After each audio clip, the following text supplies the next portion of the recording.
Know a lot about the Shroud. Some of you may be new to it tonight, or some of what we say, hopefully there'll be some new bits for you, especially if you've been so faithful in being part of this.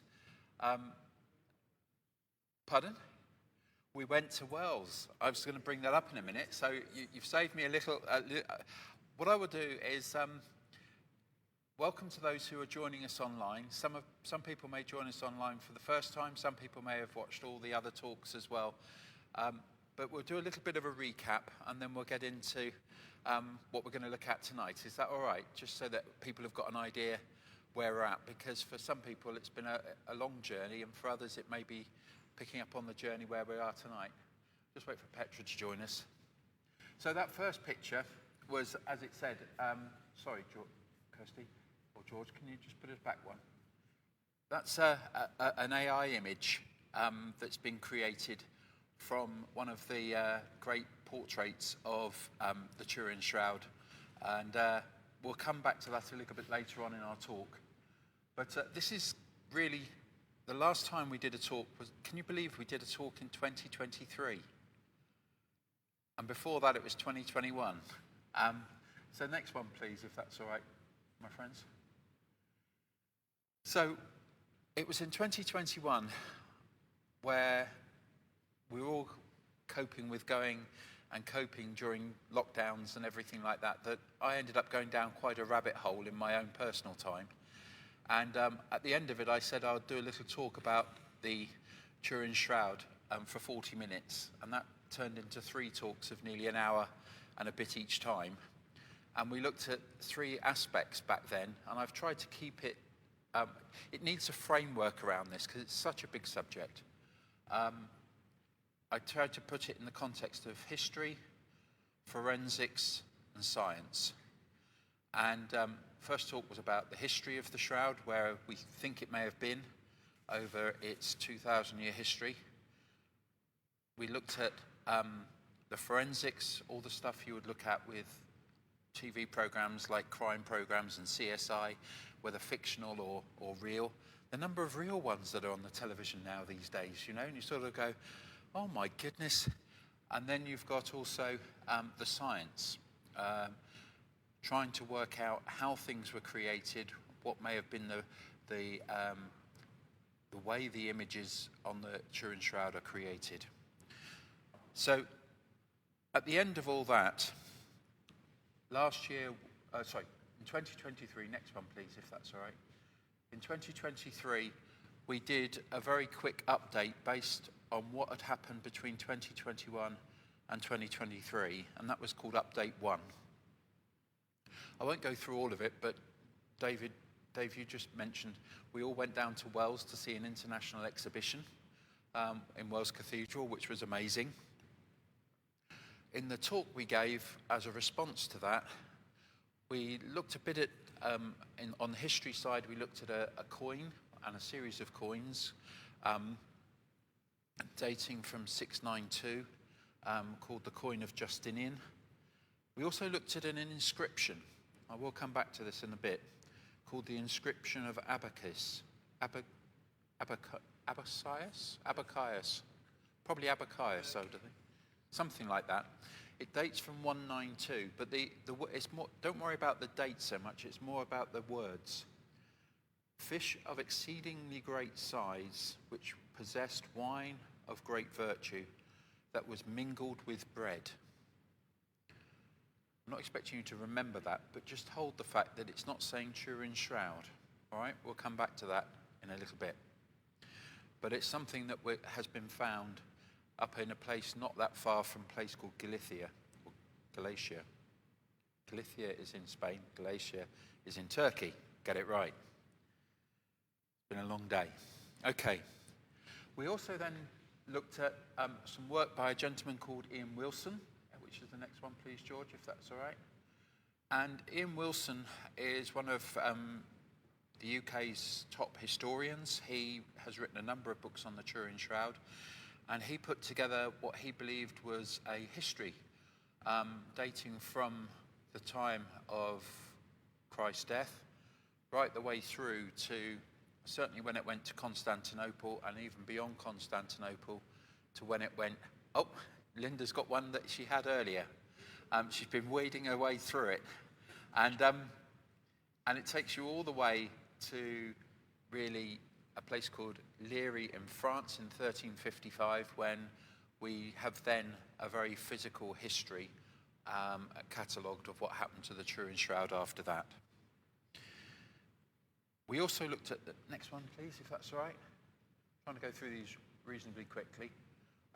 We also looked at a link between the Turin Shroud and another cloth called the Sudarium of Oviedo, which, have you all heard of that before? It's a head cloth that was meant to be wrapped around Jesus' head. And there's a number of points were being made back in 2023 that said, we've got a pretty strong belief that these two cloths belong to the same person. Come back to that in a bit as well. Next one, please, if that's all right.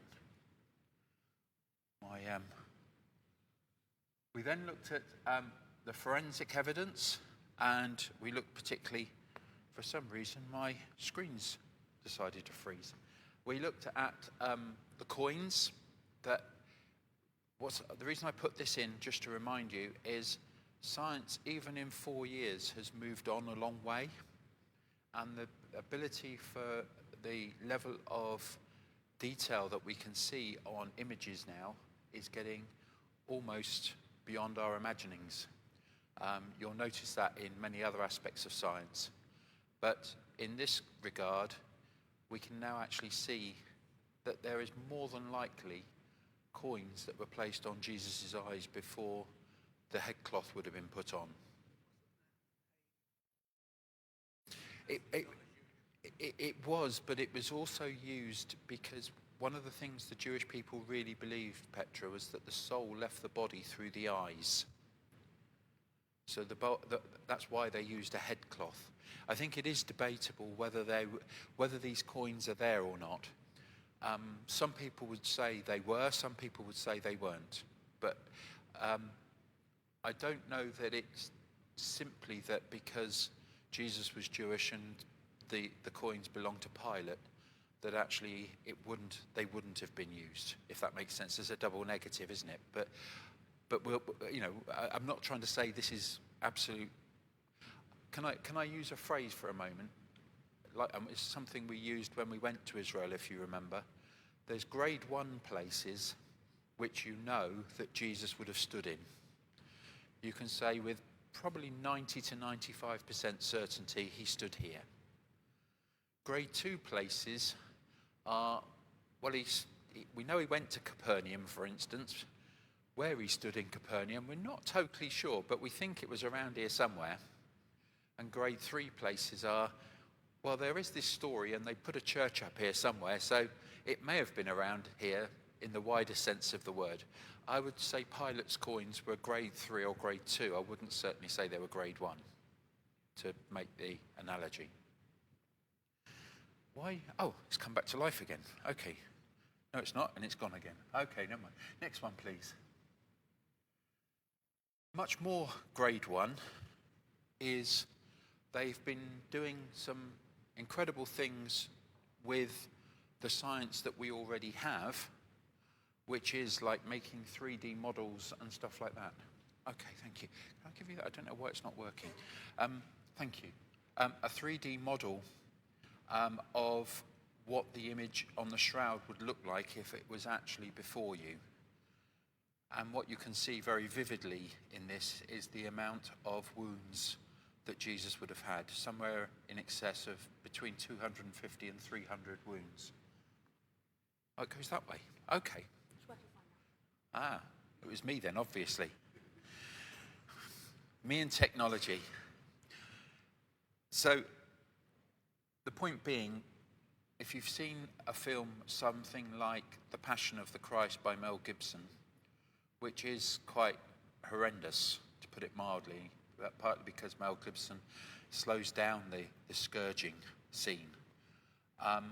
But out of all the films I've ever seen, I don't know what The Chosen will do with regard to the scourging and trial and crucifixion of Jesus.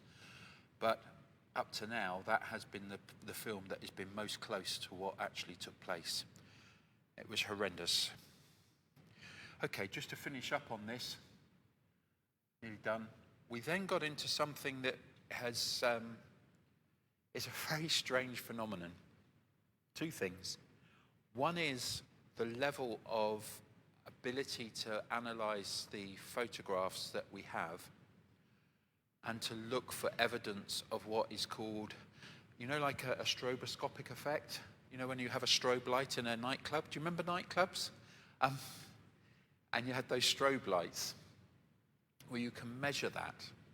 And it's so fast now and so far advanced that they're not sure whether there is actually some physical movement in the cloth. If you look at the certain parts of the cloth, particularly his right arm, and also other parts of his body, you wonder whether he's actually moving. I wouldn't say that's guaranteed, but there would be those who would want to say, yeah, we can see that. And certainly the University of Padua, the science unit there have said the space unit have said they think they found that. The other thing people got into is, of course, all this AI and everything like that, so that you've got an idea of what Jesus looks like. Goodness me, that was a bit of a recap, wasn't it? That's where we got to. For those of you who, I forgot to bring it with me. Never mind, I got it out as well. For those of you who it might help just to remind yourself a little bit about what the Turin Shroud is. I'll go through this very, very quickly because most of you have been here before. It's a piece of cloth 14 foot 3 by 3 foot 7. Interestingly, it's 8 cubits by 2 cubits in the Syrian measurement. Otherwise, it doesn't make sense. But actually, if you were measuring in Jerusalem at the time of Jesus, you would have said 8 by 2, and it would have come out at this length. It is a cloth that has a 3-in-1 herringbone weave, which is, there's no other evidence in the Middle Ages. It only really existed in the Middle East, in sort of Syria, Israel, and down into Egypt. And it was always reserved for either the kings and high priests. Oh, it would cost a huge amount of money. Because if you think about it, those of you who've ever done weaving, that's a lot of cloth to weave, and it's going to take you a long time to go 3 along, 1 down, 3 along, 1 down, but not just one row. Those of you who are into knitting and crochet and all that sort of thing, it would have taken absolutely months, I would have thought, to have created the cloth. So it is very unusual, but we know that that's the case. More unusual again is the image. If you remember, that was what I was going to bring. I was going to bring a packet of spaghetti over for you. If you imagine a packet of spaghetti that you may open, the image only exists in the top 2 or most 3 fibers, but they're on the inside of the image of the cloth. Does that make sense? So it's the top 2 or 3 fibers, but it's on the inside of the cloth, which means closest to the body. And so it's very unlikely the image could be created by something coming from outside of the body. It has to come from within the cloth.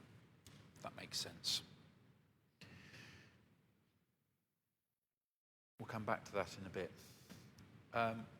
One or two of you were mentioning about this gentleman called Secondo Pia, who was the first cameraman to ever take a photo of the cloth, and he nearly dropped his photographic plates when he saw this image lift off and actually become so much more vivid. And it's, of course, that image, which is the one on the right here, that so many people have seen. And then in the 1980s, we had the carbon dating situation where it was dated to 1260 to 1390. Do you remember us looking at all that? Yeah? Okay. We'll come back to that in a bit. A gentleman called Teddy Hall, or Edward Hall, professor of Oxford, and the British Museum were the people who spearheaded that. So it seemed, of course, that the Turin Shroud was, like so many other claimed relics, religious relics, a medieval forgery. That's certainly what I thought before 2021. And I got into this. I thought it was, oh, come on, really? What is the chances of that? My mind has probably changed quite a bit since then. Which is a shame, because in 1978 there was a famous 5-day set of experiments which have come to be known as the Stirp experiments. And you're going to ask me what it stands for. I should remember off the top of my head. I didn't write it down. It is scientific something or other. Oh, bother. I'll think of it before I finish. But that group of experiments, which were probably in excess of 40 different experiments, have proved to be the best of any scientific experiments done over the period. It's the most intensive time that the Turin Shroud has been examined. I think there was something like 48 experiments. There's now in excess of 102 different disciplines that have actually looked at this Turin Shroud one way or another. So it's a shame because that got overlooked. But then along came a gentleman who was part of that, called Ray Rogers, and he, along with a gentleman called Joe Marino, discovered that there was actually cotton in the place where the carbon dating sample was taken from. And the original cloth had to be pure flax. It would have been against Jewish law to use cotton in a burial of such a person as a king. So it had to be flax, and the rest of the whole cloth is flax. So one had to question, this had to be, they've taken the carbon dating sample from a repair, not from the original cloth. And that's pretty much what I said to you last time. And alongside this, if you remember a minute ago I said, was this Sudarium cloth, head cloth of Oviedo, which was dated to at least as early as 570.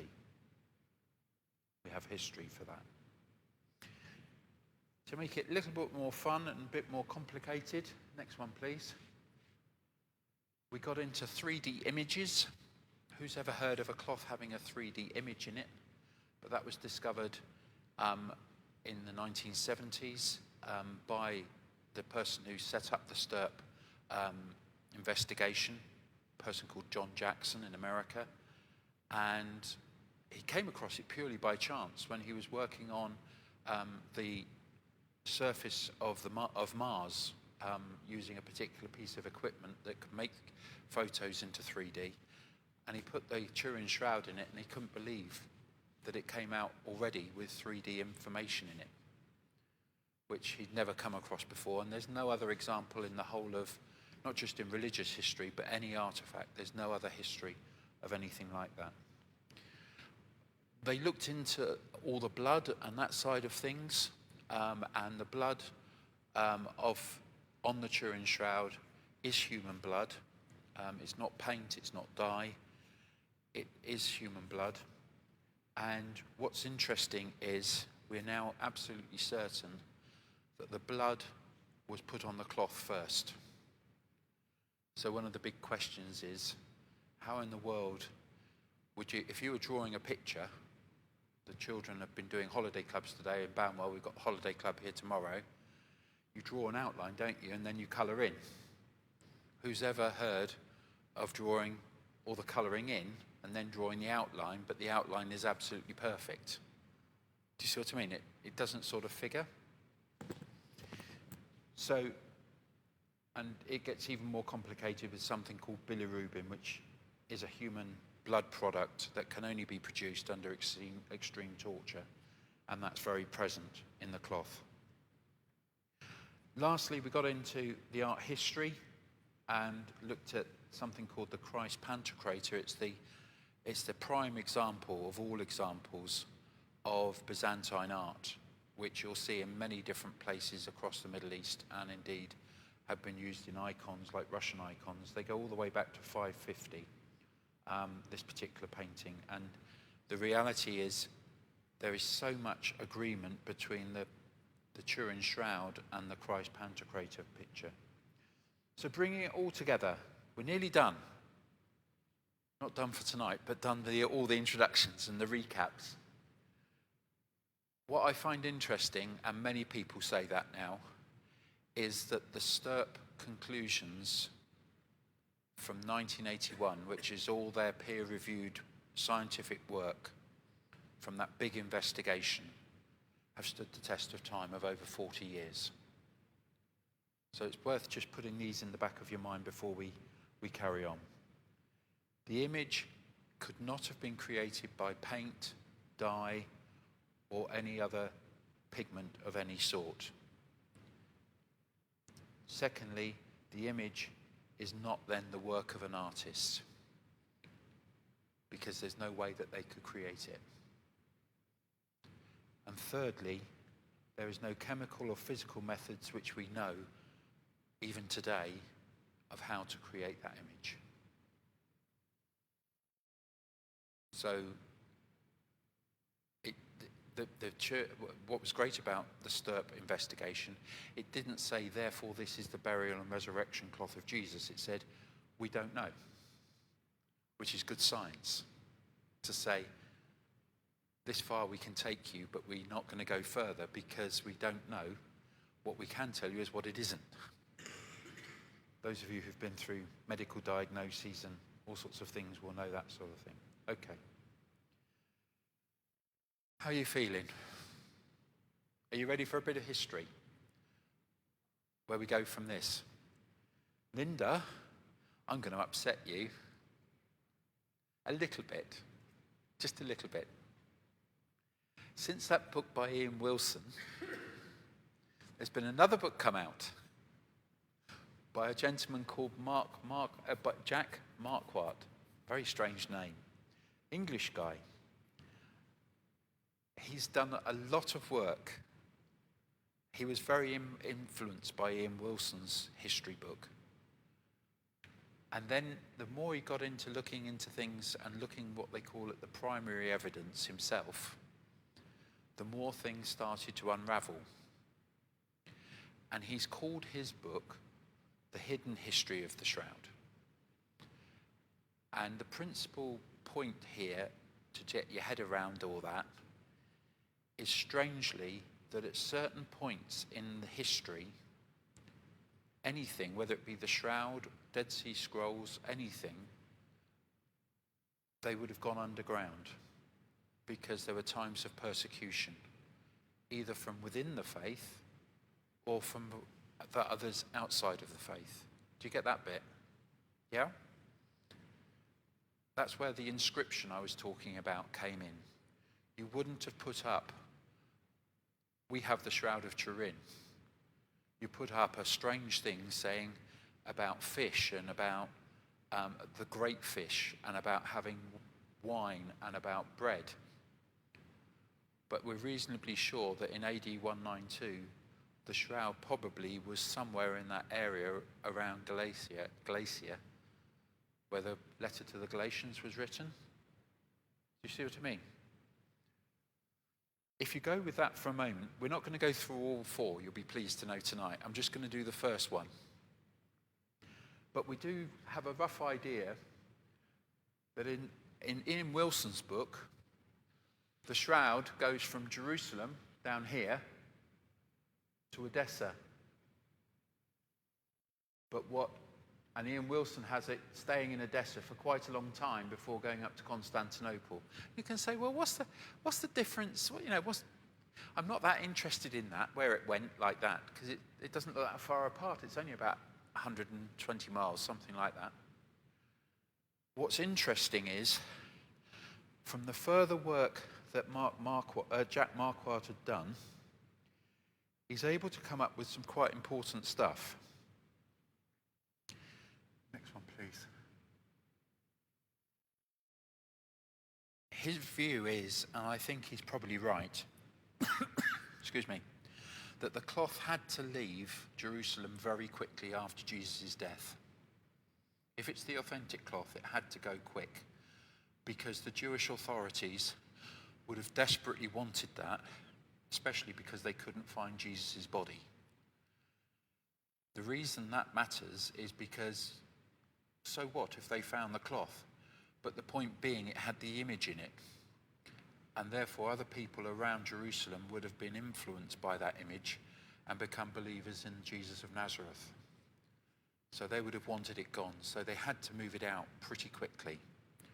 Some would say very, very quickly, within a matter of a few years. I've put it down here at about AD 50 as the latest date. It probably had to have got out of Jerusalem and even out of Israel. What we do know is that Peter more than likely took it to Antioch in Syria. Can you go back one minute, George? Sorry. Antioch in Syria is up on the coast, and that became a really important place, along with another place called Perea, which is over to the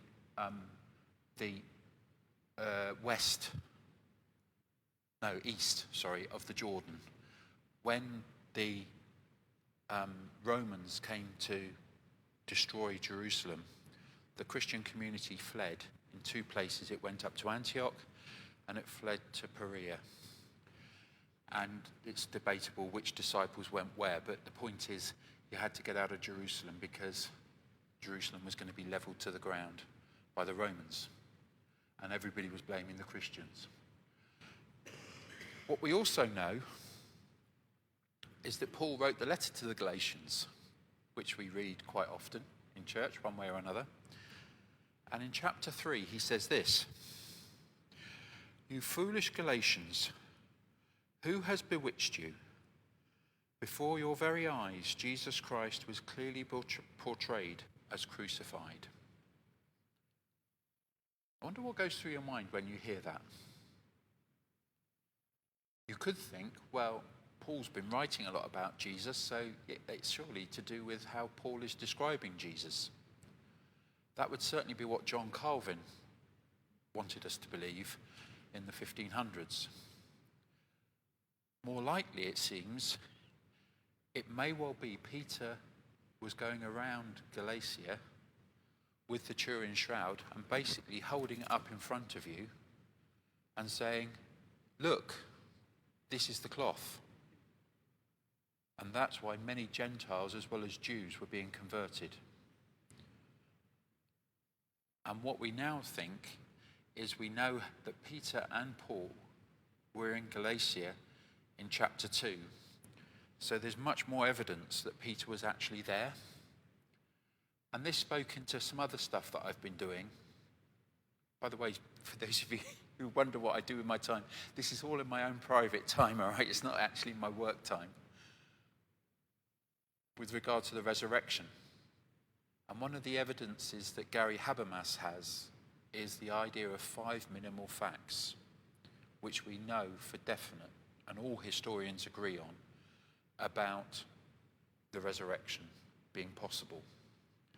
One of those is that the disciples, the early disciples, were willing to go out and risk everything very early on to actually convince people that the resurrection took place. It doesn't mean they necessarily that did then take place, but they thought it had. And Peter here is doing a number of things. He's breaking both all the Jewish law, because you're not supposed to have something which has got blood on it, if you remember, and you don't touch something that's actually had the body of a dead man in it. He would be considered very unclean, and it would have been very bad taste to take that into a synagogue and hold it up. But it seems as though Peter may well have done so. Is that true to Peter's character? It's a very good question. What we know is that Peter, within a matter of a few weeks after Jesus has died and been resurrected, he stands on the steps, the south steps of the temple in Jerusalem, where some of you have stood, and actually proclaims that through Jesus you receive forgiveness of sins, which would have been a total horror story as far as the Jewish authorities were concerned. So my point is, Peter was putting his life on the line back in 33 AD. It's not surprising by the time you get to 55 AD, he's doing likewise by holding up the shroud. Interesting, isn't it? Now, I'm not saying I can prove to you that the Turin Shroud is in the Bible, but there would be those who would say there's a very strong likelihood of that. Jack Marquardt would be one of them. And then it went up to Antioch.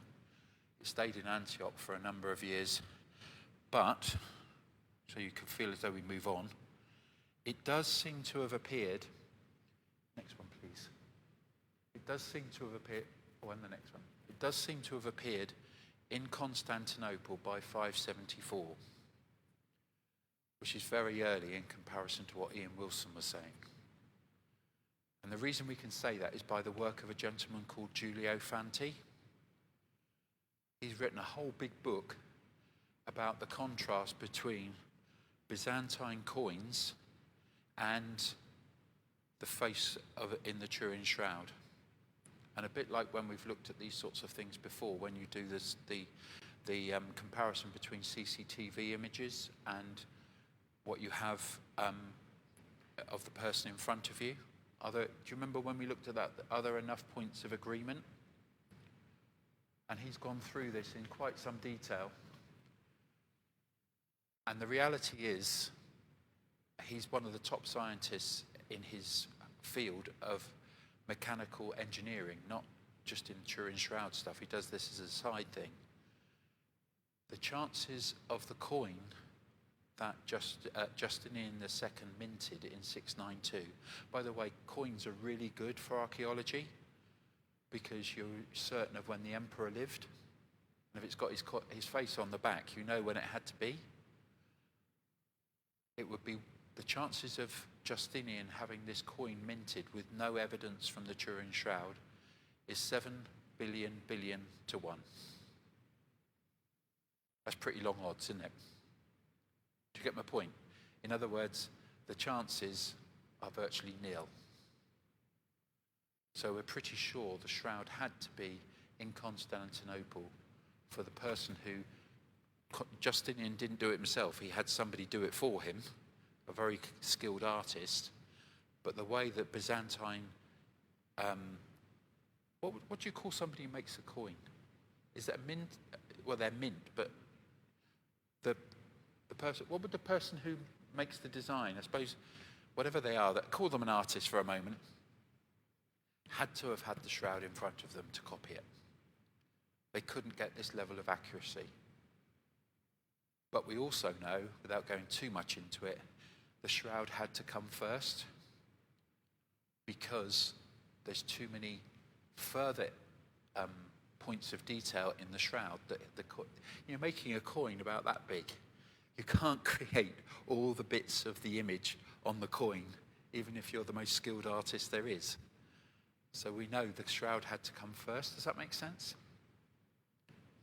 Yeah? This is all important for a reason in a minute. But don't nod your head if you're happy, and I'll move on, or shake your head if you're not happy. Yeah? You got the idea? Okay. Let's move on then. Don't worry, that just took Giulio Fanti about 3 years. Yeah? Oh, the top two pictures, what he's done is these are all these points he's been able to label by comparing that with that. So this is the coin, and this is the shroud. And what he's been able to show is if you put the two over the top, all the points of agreement, which, like my fingers, marry up completely. And his point is that couldn't have happened. The chances of it happening purely by chance are 7 billion to 1. Which is pretty long odds. I don't think I would take a risk on that. Yeah.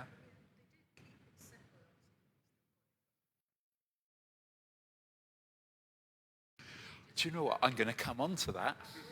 I am going to come on to that. Have you been reading my notes? I know we're good friends, but this is getting scary. Okay, next one, please. Similar sort of idea. How are you doing time-wise? Oh gosh, you're nearly time for bed already. Sorry, George. I'm just getting wound up. I'm getting worked up here. I've got a lot to get through. Tell me when you've had enough. So then there's something called the Sudarium of Oviedo. This is the head cloth. Like with the coinage, since I last spoke, there's been so much research done about this. It's really moved on. And there's a fascinating whole document by this guy called Pedro Pinado, something like that. He's done a huge amount of work. What he's been able to do, by analysing even the folds in the cloth, he's been able to show you how the cloth would have actually looked on Jesus' head. That would have been put on while he was still on the cross, and there's 3 images in that face cloth. It looks like just a splurge, doesn't it, of bits of blood and all sorts of other bits and bobs. But actually, when you look at it really carefully, under microscopes and everything like that, you can actually see that the head has been moved 3 times. So one head's when he's got his head like this. Another is when he's taken down and he's laid down on the floor. And another is when he's actually then taken into the tomb. Isn't that incredible? So it's very difficult to think this isn't been on the head of a crucified man. Can't say it was Jesus, but you can say it's very unlikely that it wasn't on the head of a crucified man. He's then done a bit like Giulio Fanti with the coin, different idea. What he did, and it's incredible how he's done it. I mean, I'm really giving you a skim over the surface of his work. He's taken all the pinpricks, he's been able to identify all the pinpricks, the puncture wounds from the crown of thorns on both the Turin Shroud and the Sudarium of Oviedo. And there's over 45 linking points. They marry up like I just did like that. And my point then is, he is, what did I say it is? 10 to the power of 14 zeros, that it's the same guy. So my point is, the person in the coin is the same person as in the shroud. The person in the Sudarium of Oviedo, which we know dates back to 570. 570? I think it's 570. Might be, yeah, 570. Is the same person that is in the shroud. Because he's even done 3D modelling of the head based on all these points and puncture wounds, and he's shown it's exactly the same blood type, everything. So we can be almost 100% sure that it's the same person in all 3 things. All right? Next thing. Next one, please, George. Thank you. Do you remember we talked about limestone on the knee and up the nose of the person in the shroud? And we thought that was probably because it was likely that the person fell over. He would have carried the crossbeam, and we know there's the marks across the shoulders where he would have carried the crossbeam and he would have fallen. Well, he wouldn't have been able to break his fall, so he would have fallen and used his knee. You know, if you fall and you haven't got your hands free, you're going to use your knee, aren't you, to try and break your fall. And there's limestone on the knee, and it's more than likely his face hit the ground, and some think that's why he broke his nose. Some people think he was punched in the face, other people think he broke his nose because of the fall. But there's limestone up there. We knew when I last spoke to you that limestone is very rare. It's called something, and it's called travertine aragonite. It only exists in 2 places in the world. One is on those south steps area of Jerusalem, by the temple, and the other is down at the Dead Sea. It's the only 2 places it pops up in the world. But since we've last talked, a lady has done an enormous amount of work on looking inside travertine aragonite, and indeed all limestones, and they have often other properties in them as well. They carry other sediments. And this particular form of limestone carries something called strontium, which is a chemical element. And when you compare this, and that level of strontium goes up and down. But do you remember when you used to do GPS in the old days with your phone or with a GPS finder, you could be roughly sure it was in a 200 or 500 meter radius of where you were. But now if you've got a state-of-the-art one, you can be down to 3 or 4 meters. Do you see what I mean? With modern phones and stuff. That's why you can find my phone, isn't it? Yeah? It's the same with this strontium. We can actually almost certainly say it is within the Church of the Holy Sepulchre, within the sepulchre itself. And when they did recent repairs, which they did back in the time of COVID, they took some of the dust, they measured the strontium, and it's exactly the same signature as in the shroud. So what we know is that the shroud had to be not only in Jerusalem, it had to be in the Church of the Holy Sepulchre at some point in its history. Nuts, isn't it? I know you couldn't get away with a crime these days, could you? Yes, Ernie.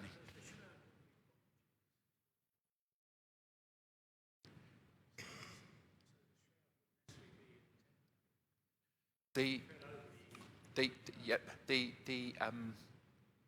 place where he was crucified is also in the Church of the Holy Sepulchre.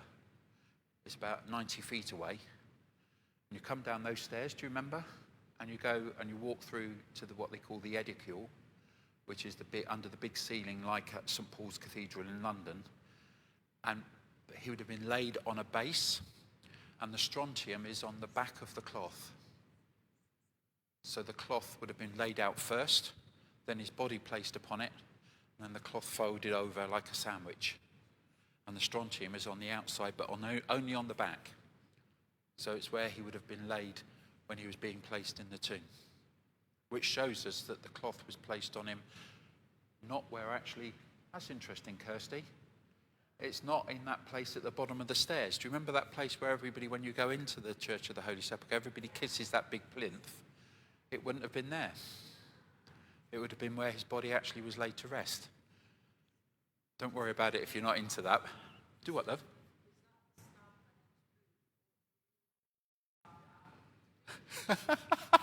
Probably kissing a slab that had nothing to do with it, I think.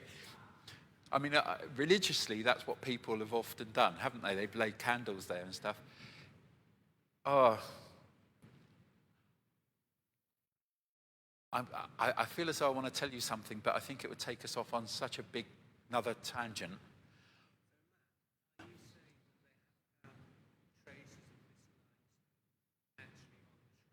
Yes. Yeah. And not only the limestone, but the strontium signature, the level of strontium in the actual shroud is exactly a match.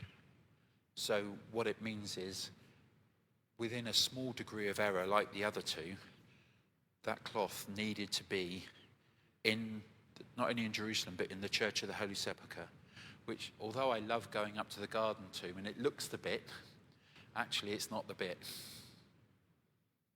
But we can we can bring it down to that amount of evidence now, that small area. And when they dug it all up, which is the picture on the right, I will say that they found evidence that there are very, very early artifacts, Christian artifacts, predating Hadrian in AD 150. So, who tried to wipe it all out. So, what we can't say again that Jesus was raised from the dead, but more than likely, Hadrian thought that this was the place that Jesus was buried, and that Christians were coming to, because that's why he put his god Zeus on the top, his statue of Zeus. We better move on. Good though, isn't it? Last one. This is totally new, this bit. This bit has to do with the water stains. You may have heard there was a fire in 1532 and another one in 1997. I'm afraid I haven't got a photo of firemen in 1532 for you. Shucks. But I have got firemen in 1997 trying to get the box out of the church because they were worried that it would get damaged. And it was the same in 1532. But what happened was, in 1532, you ended up with these triangular-shaped holes. Yes? Lots of them. Because the cloth was folded like a concertina, like an accordion. And we've always thought, well, there was water stains. Well, of course, they would have doused the whole thing in water to try and get rid of it, because silver dripped through on the folds. You know, I still remember my dad shutting the back door of an old Austin 1100 he had at one time. And he shut the back door on a sleeping mat that we were going camping with. So when we got to the place we were going camping, we pumped the airbed up, and there was a hole. So he fixed that hole. But of course, because he'd folded it up, there was another hole immediately underneath it. There were eight holes. At midnight, he was not happy. Do you get my point? So it's the same, what we thought with the Turin Shroud, that they would have doused it with water, and the water stains would therefore be the same as the pattern for the fire, because the silver would have dripped through. No, it isn't. So what it means is those are two totally different events. So where did the water stains come from? Well, somebody, bless them, they spent a long time on this. What they noticed that the water stains had calcium around the edge of each of the rings. And that calcium can only come from an interaction between water and clay pots. And so what they then did is they tried to think, well, how did, actually, this is where your box comes in. Where do the clay pots come in?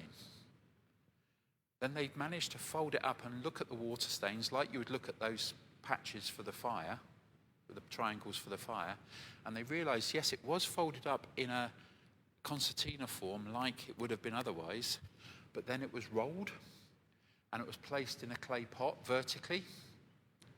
Those of you who've been to Qumran and the Dead Sea, what else was put in a clay pot vertically? The Dead Sea Scrolls. And you're quite right, Linda, by the 5th century, all the evidence is that the Turin Shroud was kept flat in a box. It was folded, but it was kept flat in a box. But my point is, and what other people's point is that what would you do if you were trying to transport something really very sacred? You have people chasing you, whether it be Jewish authorities or Romans or whoever, you would hide it in plain sight, wouldn't you? And you'd take it in a clay pot. I'm not saying, I wouldn't say this is categorically grade 1, but I would say it's probably grade 2 evidence that the Turin Shroud is much older. Okay, we're nearly done on all the history, you'll be pleased to know. Next one. So my point is, there's your summary. Jack Marquardt. Doesn't mean Ian Wilson's not worth reading, love. It just means it may well be this other guy's got the right answer. I have bought the book. I'll buy you a copy. All right, we'll start on that one together. But that's how it goes, unfortunately. People discover things. The Byzantine coin. What else have we got up there? Sudarium match, strontium match, water stains. You have to then question, don't you? When those people did the 1988 carbon dating, 1260 to 1390, medieval forgery? Really? Too much evidence. If you were doing a court of law or a coroner's court, there's too much evidence. Circumstantial. That's part 1. I'll keep part 2 and part 3 shorter. But there's a bit of part 2. Is that all right? You with me so far? Can I have a little sip of coffee? Okay. This is where it goes up a level. All right? These are very clever people.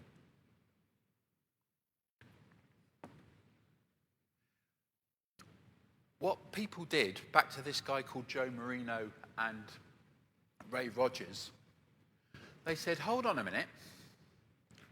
Let's look a bit closer at where that sample was taken from. It was taken from right down in this bottom corner. It's been blown up here. And when you look at the samples, and when they were sent to these universities, do you know what they found? The further in from the edge of the cloth you got, the younger it got. So your 1260 is towards the edge, and your 1390 is towards the body. They went, that's a bit interesting, isn't it? And what the samples were actually divided up into subsamples. So there were actually 16 subsamples. Not just 4 samples, but 16 subsamples. When they put those on a graph, they only had 12. Where's the other 4 gone? But they plotted those anyway. And they said, do you know what? It goes in a straight line. There's something very strange going on here. So then they did the next one, please, if that's all right. They and others started looking at, do you know how long they had to wait? They had to wait 30 years. You heard about something called a Freedom of Information Act? The British Museum wouldn't release the data. That smells a rat, doesn't it? Because there were only 12 samples really, that was the information said 12 samples. They knew there were 16. Where's the other 4 gone? This is where it gets a little bit mathematical for a minute. In science, if you're putting a paper forward to be published by a peer-reviewed journal like Nature, so that's what you're trying to do as a scientist, you want it peer-reviewed, and that means that what you've said is right. You're looking for this number down here to be 5%. Anything less than 5%, and it would be thrown out, whatever it is, whether it's to do with Turin Shrouds or, I don't know, something totally different, all right? What they'd done is they found that some of their figures didn't work. So what they did was they combined figures, dropped others out, off the ends, because if they did it between 1260 and 1390, it's kept that figure to 5%. But when British Museum had to release the whole data, because somebody actually sued them, what happened was they go, look at the figure. It goes right the way down to 1.43%. My point is simply this. As science, that would not have been accepted, and yet it blew out research into the Turin Shroud for nearly 30 years. And I'll come back to this point in a moment, because there's a really important point to all this. If only they kept the raw data in. What?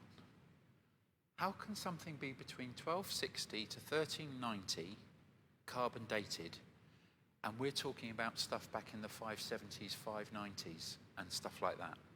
All right? Are you with me so far? Okay. Next one, please. Along comes a guy called Robert Rucker. Robert Rucker has been involved in nuclear physics and engineering for 38 years. And he spent the last 20 of that doing statistical analysis of how molecular protons and neutrons and electrons react within nuclear reactors, and how to stop making sure they don't blow the place up and stuff. That's been his job. I have to say, what I'm about to say, I haven't been able to check out yet. I am very fortunate. There's a gentleman who comes to church occasionally in Banwell, who's very involved in the science world. I spoke to him only on Sunday, and he knows people he can check this out with. My brother-in-law also happens to be a nuclear engineer when he was on the Trident submarines, looking after the nuclear power plants on the submarines. I haven't been able to speak to him. I was hoping to speak to him over the weekend, but I didn't have time. So what I'm about to say is purely Robert Rucker's stuff. I haven't had a chance to check it out. And I'm not sure even if my brother-in-law or this other lovely gentleman over in Banwell spoke to me, they need to make it in layperson's terms. But here we go. The carbon dating comparison is not a date, which is confusing. You get your date by comparing two things, carbon-14 with carbon-12. And the difference, or the ratio of the difference, is what gives you your date. Now, what the scientists who did the original experiment just assumed, and we'll come on to see that that may not be right, is that those things were set. That's what nature creates, therefore we can measure things. But what if something changed to one of those two factors? That would throw everything out, wouldn't it? Do you see my point? If you had more carbon-14, then perhaps you would have had, for some strange reason, than you should have had, that would throw your datings out hugely. What Robert Rucker does, I can see some of you are already glazing over, so I'll keep this very brief. One, he splits his thinking into two parts, as best as I can see. One is to look at the carbon dating of the cloth, and the other is to do with the image. So I'm just going to say a few words on the carbon dating. What he believes happens is there was an enormous explosion of light within the Turin Shroud body. We can come on to, well, how did that happen? But what happens when that happens is it would have released radiation, and protons, electrons, and neutrons would have separated, and the neutrons, unlike the protons and electrons, would have actually gone through the cloth and hit the outside wall of the tube. They would have then come back into the cloth and been absorbed into the cloth, but in the process, they would have lost one of their protons. I can't remember whether it was a proton or electron. I've put proton up here. And nitrogen-14 becomes carbon-14.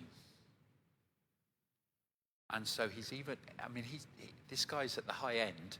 He's even got computer programs and run massive computer calculations to show you how that would map out on the Turin Shroud based on his predictions of how far the wall is away from the body on the Turin Shroud. And he's not far out.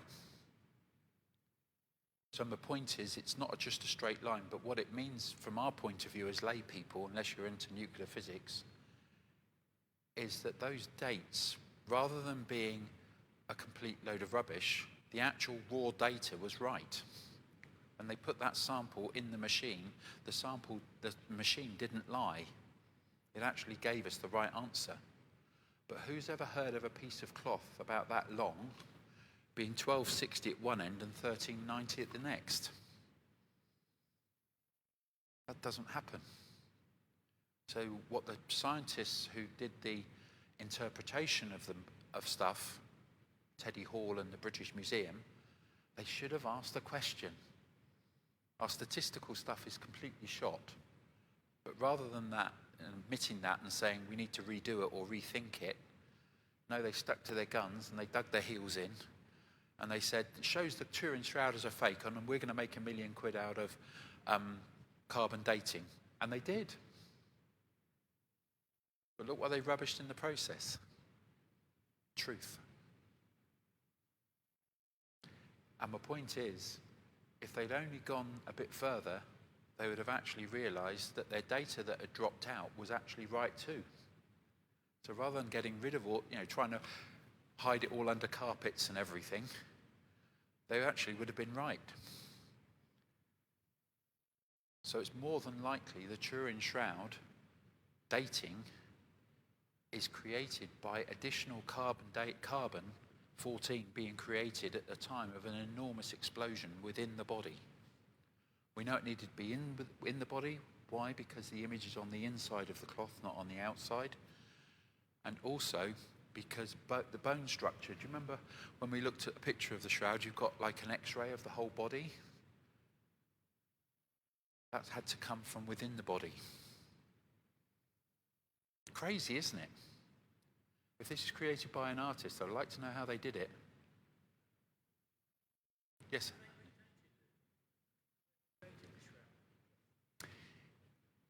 This gets very complicated. I'll give you a shortened version, Ernie. There was some studies done in 2002, and some European scientists convinced the Archbishop of Turin that they needed to preserve the cloth, otherwise it was going to continue to deteriorate. Unfortunately, after that fire, when they took the cloth out of the box that it was in, they covered it in something which I can't remember the name of, but I can tell you what it is by looking it up. And that contains carbon in it. So what you basically did was add more carbon to it, but by a gas. And they soaked it in it to preserve it, a bit like soaking something in, I don't know, formaldehyde or something to preserve it. And then the reality is it's probably skewed everything. They also did some other things which weren't good. They decided to take the whole backing off, they hoovered it, and in the process they released all the fibers in the weave. So Jesus has gone from 5'10" to 6 foot tall. So all the dating points that you had from that other guy with his pinpricks for the head, actually he's had to allow work on photos pre-2002. Oh, so intelligent. It beggars belief, love. Okay, so where are we up to? How you would prove it, therefore, is not by doing another carbon dating. What he needs to do is get bits of. He's a clever boy, this bloke. There are other substances. What do I call them? Calcium 41 and calcium 40. And also chlorine 36 and chlorine 35. If he can get samples of that, they have something like a 300,000 year half-life. If he can measure that, he can show you that nuclear absorption will show up in its graph at a particular point in time, because it hasn't had chance to lose the carbon. So he would show you that the neutrons must have been part of the answer to producing the carbon, the carbon dating. Complicated, isn't it? We're not quite finished on this yet. One more. We're nearly done. You can see why it's taken me a long time to write all this up, can't you? That doesn't tell you how the image was created. Back to our big explosion of light, boom. And the protons and electrons would have come out of the body with the information of where the bones are and where the teeth are. They would have hit the inside of the cloth, but then gone back in again. Now the problem is this. Surely that would go all over the place, but the image only has a top and a bottom image. It doesn't have a side image, if you notice. There's only the front and the back. There's not actually a side image on the cloth. And also it's a perfect image. If it was random, if this radiation came out in all different directions, it would just make a mess. Now this is like an X-ray image. So he had to think for a long time. And he worked around it because he thought, I'm onto something, but I don't know how I'm onto something. And what he discovered, two things he discovered, which will bring this to a close. Firstly, that lightning, when it happens, isn't just bang. Lightning comes down from the cloud, hits the ground, it discharges, but then it bounces back up, strangely. We don't see it because it's so fast, but that's what creates the streak. It bounces back up to the cloud where it hits again, and then it discharges up there. That's why sometimes you'll see a cloud light up in lightning. Then it comes back down again, and it does that up to 20 times. To us, it looks like a lightning bolt. It's so fast. But you've got this vertical motion in both ways. Why does that matter? Because on the fibers of the cloth, the image is not just one-sided, as though it was like a beam of light at it. It's all around. the top two fibres. So it has to come from underneath as well as from the top. And he spent a long time trying to work that out. So it is more than likely lightning. And the second thing is, if you look inside the fibre, it's only 2% around the outside of the fibre. I mean, we're talking a fibre is only the fifth of the width of a human hair. And it's 2% of that that creates the image. It's nuts, isn't it? How can you paint dye on that? You can't, can you? It will go through the cloth, let alone through a fibre. So my point is, what he then discovered was with alternating current, and those of you who know plugs, how alternating current goes backwards and forwards, there is a very strange phenomenon which is created by the magnetic energy that actually the heat goes around the outside of the cloth, the wire that it's running. It doesn't go, the heat doesn't go through the center, only goes on the outside. And it's that heat that causes the scorch that produces the image in the cloth. And we know that's more than likely to be true because one of the other strange things was, if it was any other means, like the tip of the nose would have been touching the cloth, we get that, so that would have produced an image. But why is there evidence of the cheekbone? It's not touching the cloth. There's a distance between the cloth and the cheekbone. So it can't be paint, dye, or anything else because you wouldn't have the cheekbone in it. Do you see my point? It has to be some energy that's come out of the body that's then touched the cloth, but then bounced back to create the whole thing around all the fibre. So I think he's onto something.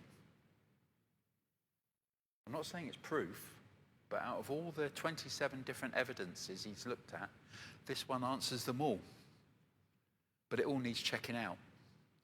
Because what voltage would you need from a lightning bolt to make that happen? And who's ever heard of cloth being a conductor?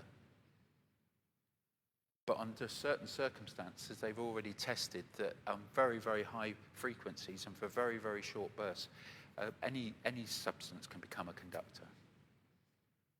But they've got a lot more testing to do. Interesting though, isn't it?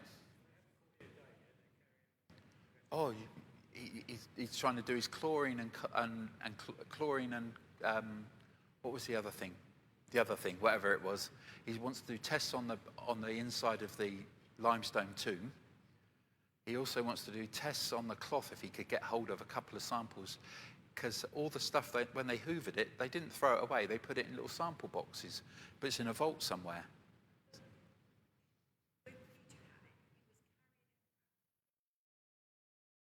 Yeah. Yep. Yep. They've trashed it. And they've put it in an argon aluminium vault and all the rest of it. I'll tell you, we think we're so clever. But, pardon? Who? These people are at the top of their field and they're reasonably sure that we're getting closer and closer to proving how the image was created, why the carbon dating is out, and the carbon dating then becomes evidence for the shroud, not against the shroud being authentic. And the point then is, ultimately, that guy called Joe Marino, he's read all 1,100 scientific papers that have been produced in the last 130 years. He's categorized them all.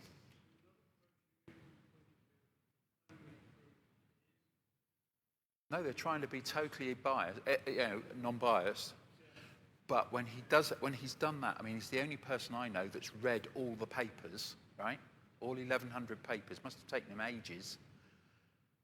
When he's put them on a set of scales, especially if you take the carbon dating off the side of being against the shroud being authentic, and say at least you put it in the middle, or even if Robert Rucker's right, it would go on the other side. On the side of it being authentic, the evidence is now over 90 to 95%.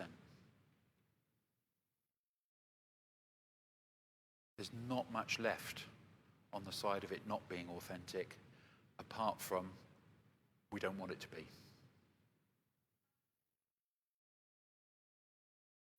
It's the Pope. Turin. In a particular church in Turin. Church of St. Joseph? No, St. John. St. John or St. Joseph. Nearly done, because you've got homes to go to. Next one, please. We can't finish up without going to this guy. Bless his cotton socks. His name is Dr. Liberato De Caro. He's come up with a totally new way of measuring the age of a cloth. And I think he may be onto something. I don't quite understand wide-angle X-ray spectrum scattering, but basically you're measuring the degeneration of a piece of flax, but you can avoid all the other things like contamination from incense being splashed around the place, oils being splashed around.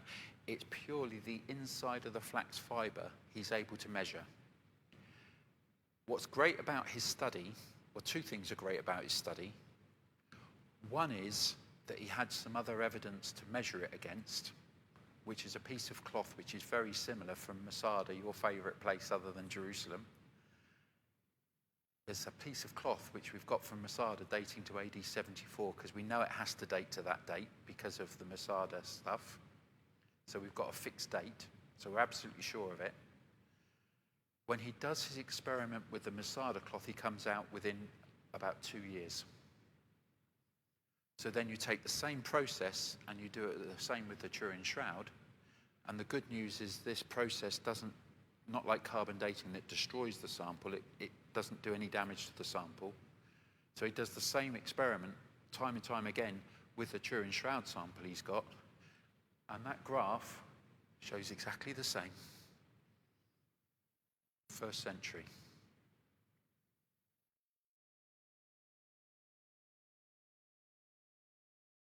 At the moment, I mean, he can't get it finer than 1st century, plus or minus AD 0.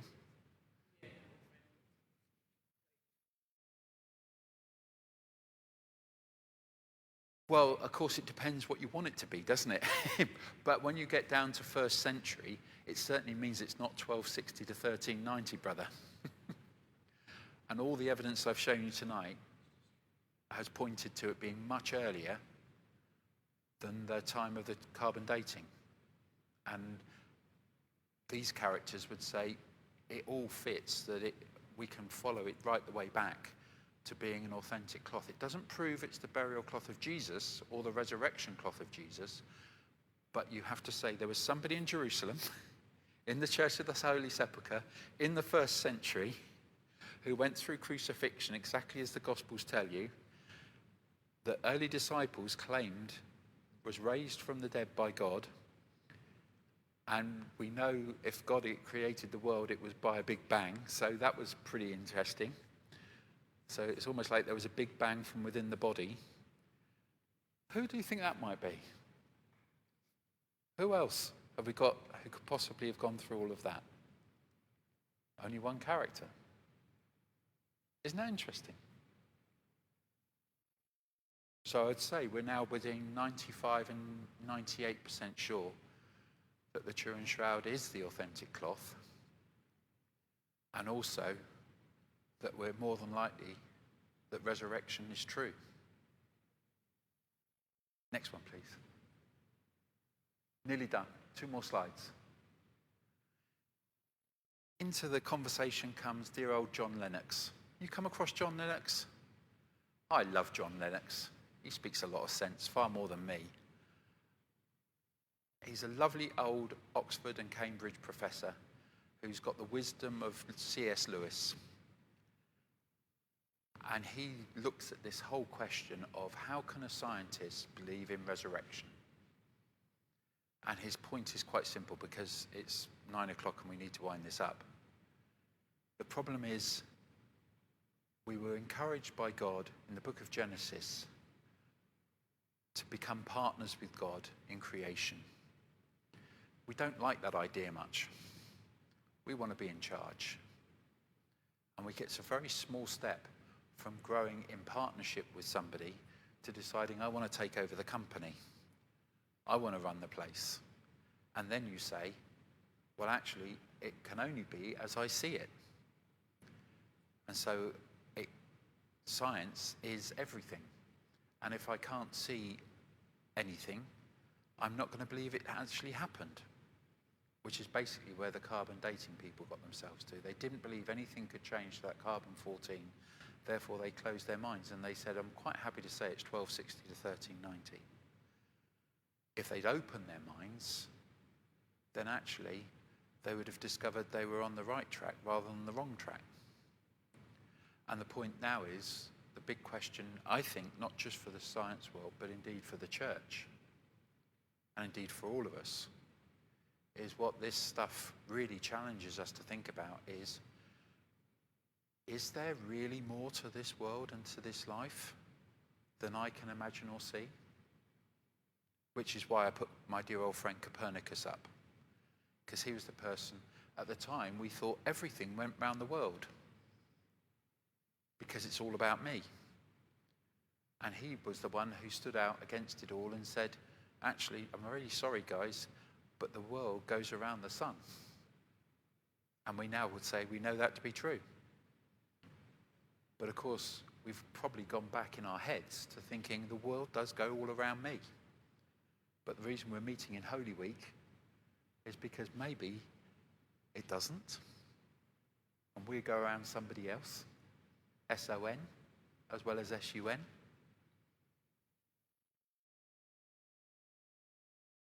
Hope that's not too coded language for everybody. No. Yeah. I have a faith. Yes. That I know exactly what happened 2,000 years ago. Yeah. I don't need any scientist with any number of degrees No. to be right or wrong. Yeah. Carry on playing your game, boys. I have faith. Absolutely, Chris. And I take all of that. And my point being, we also live in an age of science. And if I'm really honest, I would say more from the Western Protestant church, we're coming very, very late to the party. Because actually, the church doesn't know what to do with all this. It's the scientists who are helping us, not the other way around. Isn't that sad? Because if you go back in the life of the church, only 30, 40 years ago, it was becoming, well, the resurrection didn't really, I mean, I admire your faith, Chris. I'm not picking, please don't think I'm questioning you at all. But it was only 30 years ago that it was questioning whether there was actually a physical resurrection at all. It was just a metaphor. It was an image. It was just a thought. That's just people's interpretation. For sure. Yeah. Because we get back to the same question every time. Yeah. Come back to people. Man is the one that pops things up. Oh, absolutely. Totally agree with you. What's happened. Yeah. He told us why it happened, when it happened, Yeah. and what's going to happen to us. Yeah. What's the problem? Probably the resurrection is just a kind of metaphor. Yeah. Because Why does that affect us? Why should that bother? If the Archbishop tells me, if the Pope says to me, my son, actually, it's a con. That's what people are informating. Sorry, he's wrong. yeah, you think that, and I admire you for it. But my point is, some people, and certainly people I meet in the wider community would say, well, where's your evidence? I know. I know. I can argue the whole day with you because I'm very good at arguing. No, not asking you to argue it, but Faith is what we believe in. I know. God put it in here. Yeah, but what I'm saying as well, I'm not saying instead of, I'm saying as well, what's incredible, and thank you for giving up the time tonight, is that alongside it, it's really the scientists who are helping us to see that this is actually much more likely to be true than we thought it was going to be true.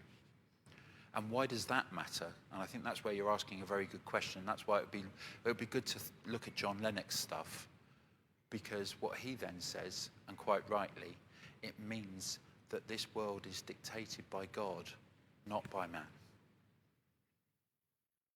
I know we know that. I know that. You know that. But, well, sometimes, strangely, Mr. Oh, stuff it. I'll say Mr. Putin, Mr. Xi, Mr. Trump, and et al.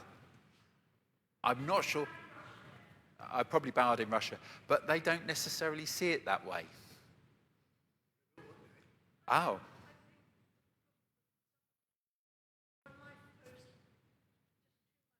Complete curveballs, yeah. Yeah. Mm.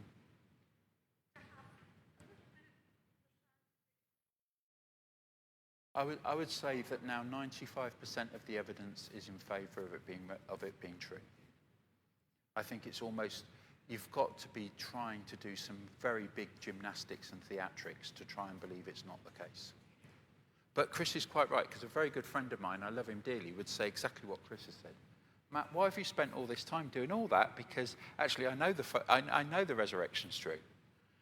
And I'd say, that's great for you. You may even be listening in tonight, because I messaged him this morning. But my point being that does it a bit like Thomas. It doesn't necessarily mean that Thomas was a bad person, because he said, I need to put my hand there. You know? And many of us would like to just be more sure. And I think why that would be helpful is because I think it's the power of the resurrection. If I go to, sorry, I haven't prepared any notes on this, but if I go to somebody like Tom Holland, who is a historian, not Tom Holland Spider-Man, but Tom Holland, the person who, as a historian, he would say, what is the big driver that drove early Christianity to become the biggest social force for good there has ever been? Resurrection. He had risen, therefore crucifixion wasn't the powerful being doing the worst to somebody else. Crucifixion was actually self-sacrificial love. The way we actually create a health service, the way we create a mass education service, the way we create justice for all, the way we create human rights, the list goes on, is because of what you're saying, Chris, which is self-sacrificial love. And that's a beautiful thing. But boy, do we need it again in our society.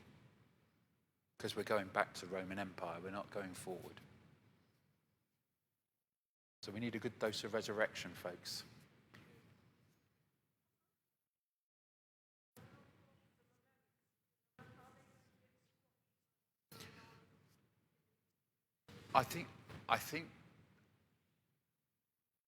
My worry is not that they'll get squashed. My worry is who's coming after them. There are a couple of people in their 40s, but a lot of them are retireds who've devoted 30 odd years, say, to nuclear physics, and then they're doing this in their spare time. They could be off sailing. They could be doing whatever they want to do. Yeah, but they're driven by what they're driven by. But my worry is who's coming after them. The good news is, because we need to wind this up, there is a big symposium happening in St. Louis in America in July. First one since before COVID.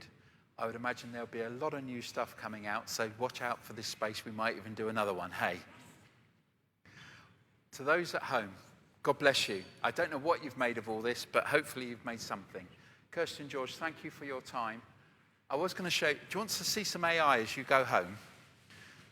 What this person's done, and he's a British guy, he's very cleverly not just taken the picture in the shroud and then created an AI version, but he's taken the AI version and put it back against the shroud to make sure what he's done is right. It's taken him 5 years to do this, but have a little watch as we're winding everything up.